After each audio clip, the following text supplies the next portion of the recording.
good evening po for tonight's video. Halina't samahan nyo kaming tikman itong bago, pinipilahan at sulit na siomai rice na sa halaga 55 pesos lang busog na busog ka nang talaga. Ano ba naman unlimited Java rice na, unlimited gulaman pa. Oo, tama ang narinig mo. Saan ka ba naman makakakita ng 55 pesos lang may 4 na siomai na, may 1 to sawang Java rice ka pa, at may panulak ka pa. O diba? Sobrang sulit. Dito nga yan sa Eaton Siomai na located sa Barangay Susan, Taguig City, sa tapat ng 7-Eleven at sa tabi ng General Ricardo Papa Memorial High School. At meron nga silang 3 klase ng siomai. Meron silang pork, beef, at Japanese siomai. At kung mapapansin mo ito yung mga usual na siomai na nabibili natin sa street. Pero wag ka, pina-special nila ito dahil hindi lang sa unlimited Java rice, unlimited gulaman ito. Dahil hindi toyo mansi ang kapartner nito kundi teriyaki sauce na sarili lang naman nilang gawa. Kaya naman sauce pa lang uulamin. For sure, mapapadami ka talaga ng rice dito. Tapos lalagyan nyo pa ng kanilang mga chili garlic oil. 55 pesos, unlimited rice, unlimited gulaman. Diba? Saan ka makakahanap niyan? Yan, tikman na natin yung kanilang pork siomai, 55 pesos. May 4 na piraso ka ng siomai, unlimited rice.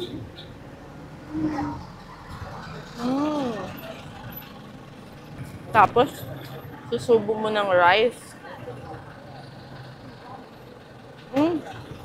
Simplado na yung Java rice nila, masarap din.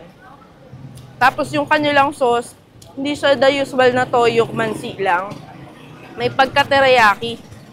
Yan Kaya kung mapapansin nyo, medyo thick siya. Sausaw natin.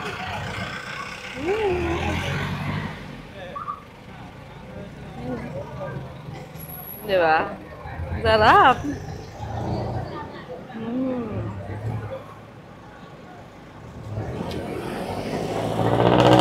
So ako naman yung titikim yung kanilang Japanese siomai. Favorite ko kasi yung mga Japanese siomai. Yan. Yung sausawan nila, paghalu-haluin muna natin. May chili oil, may parang teriyaki sauce, tapos garlic, chili garlic. Masarap. Sarap. Unlimited rice, unlimited gulaman, di ba? Sulit na 55 pesos lang Sarap. So dito naman tayo sa kanilang beef siomai. Lagyan natin ng chili oil. Tapos lagyan natin ng special sauce nila yung rice nila Muna natin beef siomai naman.